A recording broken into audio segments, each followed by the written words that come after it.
Right now, somewhere in Australia, someone just hit $100,000 in their bank account. And now they're staring at that number on screen, asking the same question you probably are. What can I actually do with $100,000 in 2026? Because here's the thing most people won't tell you.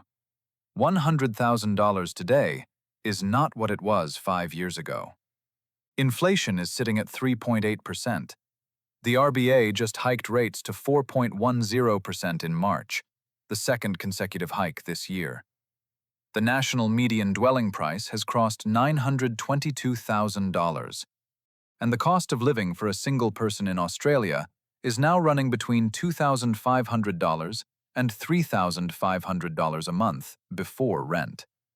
So if you leave that six-figure number sitting idle in your account, inflation alone strips nearly $3,800 of its purchasing power every year.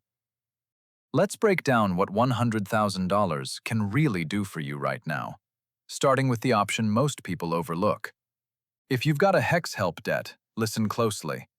The government just reduced all outstanding student loans by 20%, but your remaining balance still gets indexed every year. And with inflation running this hot, that debt silently grows while you sleep. If you owe $40,000, indexation at 3.2% adds roughly $1,280 in a single year. Paying down or clearing that debt with part of your 100K could be one of the highest guaranteed returns you'll ever get. And while you're wiping out debt, take a hard look at any credit card balances too. Australians collectively owe over $44 billion on credit cards right now, with the average rate sitting around 18.67%. If you're carrying even $5,000 on a card at that rate, you're bleeding roughly $930 a year in interest alone. Clearing that with a fraction of your 100K gives you an instant 18.67% guaranteed return. Now let's talk about the option everyone's favorite uncle brings up at Christmas: property. The median house price across Australian capital cities just tipped over $1 million for the first time.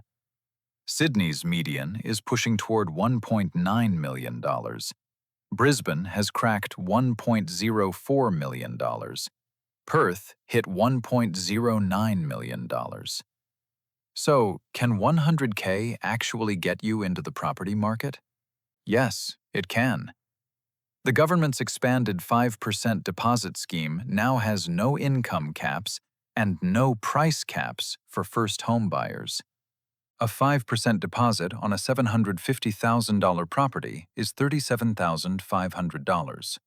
Your 100Ks in dollars covers the deposit, stamp duty, conveyancing fees, building inspections, and still leaves you a financial buffer. You're not scraping in by the skin of your teeth. You're entering with breathing room. And that breathing room matters enormously right now because the RBA has hiked twice already in 2026, and futures markets are pricing in a 57% chance of another hike in May. But maybe property isn't your play right now. Maybe you want your money quietly compounding while you focus on your career or your family. Let's talk about the share market. The BetaShares Australia 200 ETF returned around 13.9% over the past year. The Vanguard Australian Shares Index ETF, VAS, has delivered roughly 11.1% annualized over 3 years. If you dropped 100Ks in dollars into a diversified ASX ETF and it returned an average of 8% per year, you'd be sitting on around $146,000 in 5 years without adding another cent. And thanks to franking credits on Australian dividends, your effective after-tax return gets even better. Now, if you want zero risk while you plan your next move, there's always the savings account route. The best high-interest savings accounts in Australia right now are offering up to 5.35%. UBank's welcome rate just jumped to 5.60% after the latest RBA decision. On 100K, that's roughly $5,350 to $5,600 a year in interest. That's around $446 a month landing in your account for doing absolutely nothing. And if you want certainty, Westpac's term deposits are sitting at 4.70% for 12 months. 100K locked in at that rate pays you $4,700 over the year, fully backed by the government's $250,000 deposit guarantee. Here's one most people skip entirely: superannuation. The concessional contribution cap for 2025-26 is $30,000.